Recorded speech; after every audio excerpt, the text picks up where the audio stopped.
അമലിന് വയസ്സ് 28 degree complete ചെയ്തു. ടാലിയൊക്കെ പഠിച്ച് പാർട്ട് ടൈം ജോലിയൊക്കെ ചെയ്ത് മുൻപോട്ട് പോകുന്ന സമയമായിരുന്നു. വീട്ടിൽ അവന്റെ അച്ഛനും അമ്മയും അനിയനുമാണുള്ളത്. അച്ഛൻ റെയിൽവേയിൽ ജോലി ചെയ്യുന്നു, അമ്മ ഹൗസ് വൈഫാണ്. അങ്ങനെ രാവിലെ ജോലിയും വൈകിട്ട് കറക്കവും ഒക്കെയായി അങ്ങനെ മുൻപോട്ട് പോകുമ്പോഴാണ് ഒരിക്കൽ അച്ഛന്റെ വകയിൽ ഒരു ബന്ധു നാട്ടിൽ വരുന്നത്. പുള്ളി ഭോപ്പാലിൽ ഒരു കൺസ്ട്രക്ഷൻ കമ്പനി ഒക്കെ ആയിട്ട് നല്ല സെറ്റ് ലൈഫാണ്. അവൻ ചെറുപ്പത്തിൽ പുള്ളിയെ കണ്ടതാണ്, പക്ഷെ ഇപ്പോൾ കണ്ടിട്ട് ആളെ മനസ്സിലാകുന്നേയില്ല. വണ്ണമൊക്കെ വെച്ച് ആകെ ഒരു വയസ്സിൽ ലുക്കായിട്ടുണ്ടായിരുന്നു. പുള്ളി വീട്ടിൽ വന്ന് അച്ഛനും എല്ലാവരുമായി സംസാരിച്ചു, അവന്റെ കാര്യങ്ങളും തിരക്കി. അവൻ പാർട്ട് ടൈം ജോലിക്ക് പോകുന്നതിന്റെ കാര്യങ്ങളൊക്കെ പറഞ്ഞു. അപ്പോൾ പുള്ളി അവനൊരു ഓഫർ കൊടുത്തു. പുള്ളിയുടെ കമ്പനിയിൽ അക്കൗണ്ട്സിൽ ഒരു വേക്കൻസി ഉണ്ട്, അവന് താല്പര്യമുണ്ടെങ്കിൽ റെഡിയാക്കി തരാമെന്ന് പറഞ്ഞു. പിന്നെ അവന് താല്പര്യമുണ്ടെങ്കിൽ വന്നോളാനും പറഞ്ഞു.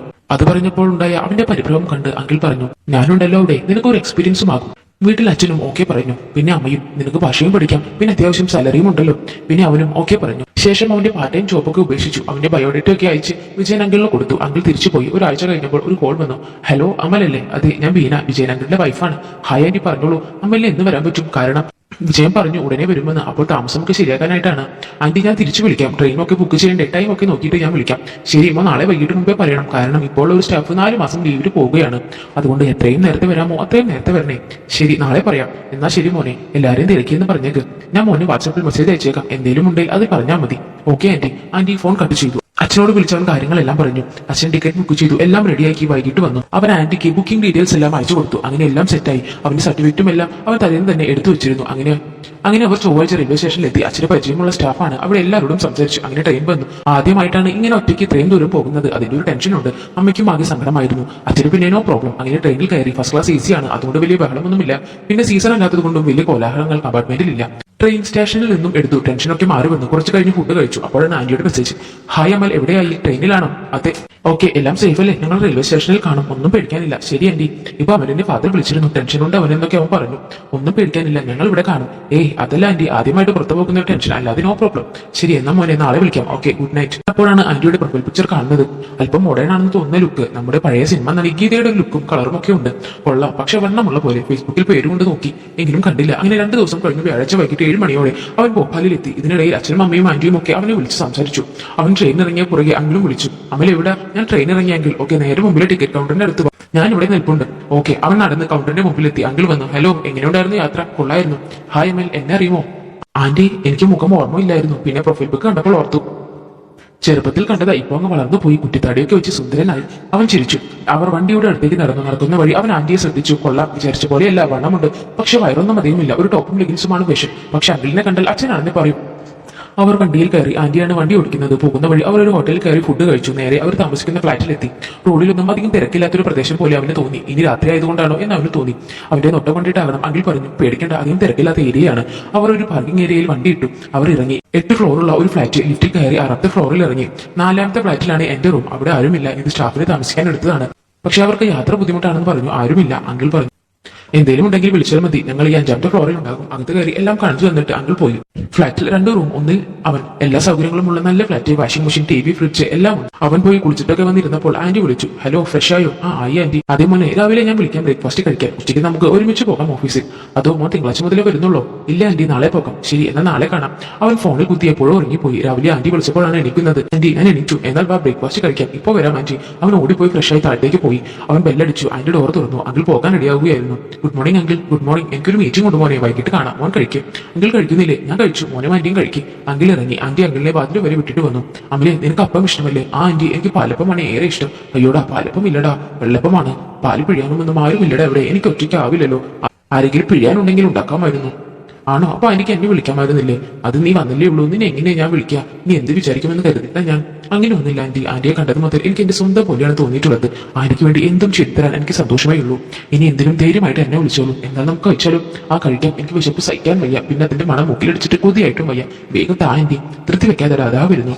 ശേഷം ആന്റി അവന് വിളമ്പി കൊടുക്കേണ്ടൊന്നും വന്നില്ല. അവൻ അത് കണ്ട പാടി ചാടി കയറി കഴിക്കുകയായിരുന്നു. അത്രയ്ക്കും രുചിയും മണവുമായിരുന്നു അതിന്. ശേഷം ആന്റി അവന്റെ വിശേഷങ്ങളൊക്കെ തിരക്കി. ഇവിടുത്തെ വിശേഷങ്ങളും ആന്റി അവനോട് പറഞ്ഞു. അങ്കിളിന്റെയും ആന്റിയുടെയും മകൾ ഡൽഹിയിൽ പഠിക്കുകയാണ്. അത് കാരണം അങ്കിൾ പോയാൽ സംസാരിക്കാൻ ആരുമില്ല. അങ്ങനെയാണ് ആന്റി ഇപ്പോൾ ഓഫീസിൽ പോകുന്നത് എന്നൊക്കെ പറഞ്ഞു. അങ്ങനെ അവർ കഴിച്ചെണീച്ചു. കുറച്ച് സമയം കൂടി അവർ അവിടെ ഓരോന്ന് പറഞ്ഞ് സംസാരിച്ചുകൊണ്ടിരുന്നു. ഇടയ്ക്കിടയ്ക്ക് ആന്റിയെ നോക്കും. അവൻ വിചാരിച്ച പോലെ തന്നെ ഗീതയുടെ ഒരു ലുക്ക് ഉണ്ട്. പക്ഷെ അത്രയും പൊക്കമില്ല. എന്താ അവന്റെ ആലോചന കണ്ട് ആന്റി ചോദിച്ചു, എന്താ ആലോചിക്കുന്നേ? ഏയ് ഒന്നുമില്ല, പേടിക്കാനൊന്നുമില്ല മോനെ. ഓഫീസിൽ ഞാനില്ലേ, എന്തെങ്കിലും ഉണ്ടെങ്കിൽ എന്നോട് ചോദിച്ചാൽ പോരെ. ശരി ആന്റി, ഞാൻ പോയി കുളിച്ച് റെഡി ആയിട്ടൊക്കെ വരാം. സർട്ടിഫിക്കറ്റ് ഒക്കെ എടുക്കണം. വേണ്ട മോനെ, ടെസ്റ്റ് ചെയ്ത് വന്നാൽ മതി. നമുക്ക് 2 മണിക്കൊക്കെ ആക്കുമ്പോൾ ഇറങ്ങാം.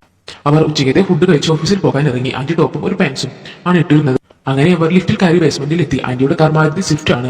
നേരെ അവർ ഓഫീസിലെത്തി. അധികം ആൾത്തിരക്കില്ലാത്ത സ്ഥലം. ഓഫീസിൽ കയറി എല്ലാവരും അവനെയും നോക്കി. ആന്റിക്ക് ഗുഡ് ആഫ്റ്റർനൂണും പറഞ്ഞു. അങ്കിളിന് മാത്രം ഒരു റൂം, ബാക്കി എല്ലാവരും ക്യാബിൻ. ഒരു വലിയ ടേബിൾ, അതിൽ 2 സീറ്റ്. അങ്ങനെയാണ് അറേഞ്ച്മെന്റ്.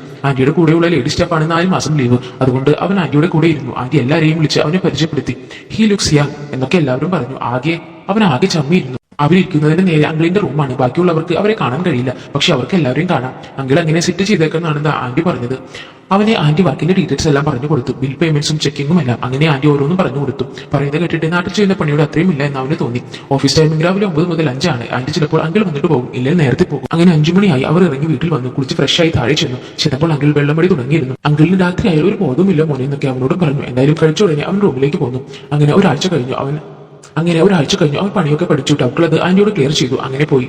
അങ്ങനെ ദിവസങ്ങൾ കുറെ കടന്നുപോയി. ഓരോ ദിവസവും അവർ ഒരുമിച്ച് പോയും വന്നുമിരുന്നു. അതിനിടയിൽ അവന് മനസ്സിലായി അങ്കിൾ വേണ്ട പോലെ ആന്റിയെ ശ്രദ്ധിക്കുന്നില്ല എന്ന്. കാരണം മിക്കപ്പോഴും അങ്കിൾ ഫിറ്റാണ് രാത്രികളിൽ. ആ കണ്ടീഷനിൽ അങ്കിളിന് അത് പറ്റില്ല എന്ന് അവന് മനസ്സിലായിരുന്നു. അതിന്റെ ഒരു നിരാശ ആന്റിയുടെ മുഖത്ത് നല്ല പോലെ ഉണ്ടായിരുന്നു. അങ്ങനെ ദിവസങ്ങൾ കഴിഞ്ഞു പോയി. എല്ലാ ദിവസവും ഒരേപോലെ പോയി.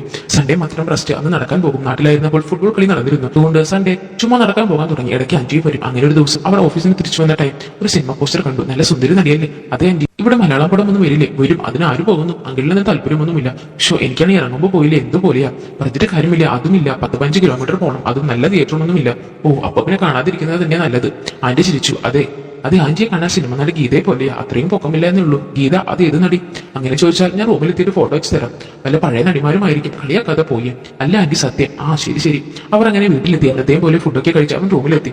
നാളെ സൺഡേ ആയതുകൊണ്ട് ലേറ്റ് ആയിട്ട് എഴുന്നേറ്റാൽ മതിയല്ലോ എന്ന് വിചാരിച്ച് അവൻ വീഡിയോസും കണ്ടുകൊണ്ട് കിടന്നു. രാവിലെ പതിവ് പോലെ താഴെ പോയി ഫുഡൊക്കെ കഴിച്ചു. ഉച്ചയ്ക്ക് അവർ നടക്കാൻ ഇറങ്ങി. അങ്കിളും ഉണ്ടായിരുന്നു. വൈകിട്ട് വന്ന് ഫിഷ് മാർക്കറ്റിൽ പോകാമെന്ന് ആന്റി പറഞ്ഞപ്പോൾ അങ്കിൾ ഇല്ല, നീയും അമ്മയും കൂടി പോയിട്ട് വന്നും പറഞ്ഞു. നടക്കാതെ ഇരുന്ന് നടന്നിട്ട് ക്ഷീണം എന്നൊക്കെ അങ്കിൾ പറഞ്ഞു. അവസാനം അവനും ആന്റിയും ഇറങ്ങി. 10-20 കിലോമീറ്റർ ദൂരെയാണ് മാർക്കറ്റ്. പോകുന്ന വഴി അവർ സംസാരിച്ചുകൊണ്ടേയിരുന്നു. അങ്ങനെ സംസാരിച്ച് നല്ല മൂഡിലായി അവർ. വരുന്ന വഴി ഐസ്ക്രീം ഒക്കെ വാങ്ങി കഴിച്ചു. രാത്രി കഴിച്ചിട്ടാണ് അവൻ റൂമിലേക്ക് പോയത്. അങ്കിൾ അവർ വന്നപ്പോഴേ അടിച്ച് സെറ്റായിരുന്നു. എന്തൊക്കെയോ സംസാരിച്ച് പുള്ളി ഹാളിൽ തന്നെ കിടന്നു. അവൻ റൂമിലെത്തി. ഒന്ന് കുളിച്ച് ഫ്രഷായി കയ്യിലൊക്കെ കൊടുത്ത് TV കണ്ടിരുന്നു. ഒരു 9:30 ആയപ്പോൾ ആന്റിയുടെ വാട്സ്ആപ്പ് മെസ്സേജ് വന്നു. ഹായ്, എന്താ പരിപാടി? ഒന്നുമില്ല ആന്റി, TV കാണുന്നു. അങ്കിൾ എന്തേ? പിന്നെന്താ, ബോറടിയാണോ ഇവിടെ വന്നിട്ട്? അങ്ങനെയൊന്നുമില്ല. പിന്നെ കളിക്കാൻ പോകാതെ ഇരിക്കുന്നത് കൊണ്ട് എല്ലാത്തിനും മടി. അപ്പോ എന്നെ സമ്മതിക്കണ്ടേ? രാത്രി മോളെ വിളിച്ചു കഴിഞ്ഞാൽ പിന്നെ എനിക്കിവിടെ ബോറാണ്. അങ്കിളിന്റെ സ്വഭാവം കണ്ടില്ലേ? പിന്നെ ഇപ്പോൾ അമലുള്ളത് കൊണ്ട് അങ്ങനെ സംസാരിക്കണമെങ്കിലും പറ്റുന്നു. ശരിയാ, ഒരേ തൂവൽ പക്ഷികൾ. അവർ ചിരിച്ചു. പിന്നെ എന്താ ആന്റി, പറയൂ, ഫുഡൊക്കെ ഇഷ്ടപ്പെടുന്നുണ്ടോ? ഉണ്ട് ആന്റി, നല്ല കുക്കാണ്. ഞാനത് വീട്ടിൽ വിളിച്ചപ്പോൾ അമ്മയോടും പറഞ്ഞിരുന്നു. ആണോ, താങ്ക്സ്. അങ്ങനെ അവർ കുറച്ചു നേരം സംസാരിച്ചതിന് ശേഷം ഗുഡ് നൈറ്റ് പറഞ്ഞുകൊണ്ട് പിരിഞ്ഞു. അതിനുശേഷം ഉറക്കമേ അവന് വന്നില്ല. അതുകൊണ്ട് അവൻ ഫോണിൽ തന്നെ നോക്കിക്കൊണ്ട് കിടക്കുകയായിരുന്നു. പെട്ടെന്നാണ് അവിടെ കറണ്ട് പോയി അല്പം കഴിഞ്ഞപ്പോൾ ആന്റി വീണ്ടും അവനെ ഫോണിൽ വിളിച്ചു. അമ്മനെ ഒന്ന് വരുമോ? അങ്കിൾ ഇവിടെ ഭയങ്കര ഛർദിയാണ്. എനിക്ക് ഒറ്റയ്ക്ക് പിടിച്ചിട്ട് താങ്ങുന്നില്ല. നീ ഒന്ന് സഹായിക്കാമോ? ഞാൻ ഇപ്പോൾ തന്നെ വരാം ആന്റി എന്ന് പറഞ്ഞ് അവൻ അങ്ങോട്ട് ചെന്നു. അവൻ ചെന്നപ്പോൾ അങ്കിൾ നല്ല ഛർദിയായിരുന്നു. അവർ രണ്ടുപേരും കൂടി അങ്കിളിനെ പിടിച്ച് റൂമിലേക്കാക്കി. എന്നിട്ട് വെള്ളം കൊടുത്തു. എന്നിട്ട് അവിടെ തന്നെ കിടത്തിയപ്പോഴേക്കും ഛർദി എല്ലാം കുറഞ്ഞിരുന്നു. പിന്നെ അങ്കിൾ സുഖമായി ഉറങ്ങി. നല്ലപോലെ തളർന്നുറക്കമായിരുന്നു. ശേഷം ആന്റി വന്ന് ഛർദിച്ചെല്ലാം തുടച്ചു കളഞ്ഞു. ആന്റിക്ക് ദേഷ്യവും സങ്കടവും എല്ലാം ഒരുമിച്ച് വന്നു. പിന്നെ അവൻ ആന്റിയെ സമാധാനിപ്പിച്ചു. നീ കൂടെ ഇല്ലായിരുന്നെങ്കിൽ ഞാൻ ഒറ്റയ്ക്ക് എന്ത് ചെയ്യുമായിരുന്നു? എനിക്ക് വയ്യ അമ്മൻ, നല്ല തലവേദന പോലെ. ഞാനുണ്ട് ആന്റി. ആന്റിക്ക് എന്താ ആവശ്യത്തിനും ഞാൻ ഓടിയെത്തും. ആന്റി കുറച്ചു നേരം കിടക്ക്. ശേഷം അവൻ ആന്റിയെ കട്ടിലിൽ കിടത്തി ഷെൽഫിൽ നിന്നും ബാം എടുത്ത് ആന്റിയുടെ നെറ്റിയിൽ പുരട്ടി കൊടുത്തു. പിന്നെ നല്ലപോലെ മസാജ് ചെയ്ത് കൊടുക്കുകയും ചെയ്തു. ആന്റിക്ക് ഇത് നല്ല ആശ്വാസമായിരുന്നു. പിന്നെ ആന്റി നല്ലപോലെ വേർത്തൊഴുകുകയായിരുന്നു. അത് കണ്ടപ്പോൾ അവൻ AC വിട്ടു കൊടുത്തു. ശേഷം ആ പനിക്കിടക്കയിലെല്ലാം നിരിഞ്ഞടങ്ങി. അവൻ ആന്റിക്ക് കൂട്ടായി. ഇതുവരെ അനുഭവിക്കാത്ത സ്നേഹമെല്ലാം ആന്റി അനുഭവിച്ചു. എല്ലാം ഒബ്സർവ് ആമത്തിൽ അവൻ പറഞ്ഞു. ആന്റി, നാളെ അങ്കിളിനോട് പറയണം ആന്റി ഇവിടെ നിന്ന് പോവുകയാണെന്ന്. ആന്റി എന്തെങ്കിലും പ്രതികരിച്ചാൽ മാത്രമേ അങ്കിളിന് അത് മനസ്സിലാവുകയുള്ളൂ. അപ്പോഴാണ് ആന്റിയുടെ വില അങ്കിൾ മനസ്സിലാക്കുകയുള്ളൂ. അങ്ങനെ ഇത് നമുക്ക് മാറ്റാൻ സാധിക്കുള്ളൂ. അങ്ങനെ പിറ്റേന്ന് അവൻ പറഞ്ഞ പോലെ ആന്റി അനുസരിച്ചു. ഇങ്ങനെ പോയാൽ ആന്റി ഇനിമേൽ ഇവിടെ നിൽക്കുന്നില്ല എന്ന് അങ്കിളിനോട് പറഞ്ഞു. അത് കേട്ടപ്പോൾ അങ്കിളിന് സഹിക്കാനായില്ല. അങ്കിൾ ഈ മദ്യപാനം പൂർണ്ണമായി അവസാനിപ്പിച്ചുകൊള്ളാമെന്ന് വാക്ക് കൊടുത്തു. പിന്നെ വാക്ക് അങ്കിൾ ഒരിക്കലും തെറ്റിച്ചിട്ടില്ല. പിന്നെ അമലിനോട് അതിനുള്ള നന്ദി എന്നും അവർ കാണിക്കുമായിരുന്നു. അപ്പോൾ ഇന്നത്തെ നമ്മുടെ മോട്ടിവേഷണൽ സ്റ്റോറി എല്ലാവർക്കും ഇഷ്ടപ്പെടുമെന്ന് കരുതുന്നു. ഇഷ്ടപ്പെടുവാണെങ്കിൽ ലൈക്ക് ചെയ്യാനും ഷെയർ ചെയ്യാനും സബ്സ്ക്രൈബ് ചെയ്യാനും മറന്നു പോകരുത്. ഇതിലും നല്ലൊരു കഥയുമായി നാളെ ഞാൻ വീണ്ടും വരുന്നതായിരിക്കും. അതുവരെയും ബൈ ബൈ ഫ്രണ്ട്സ്.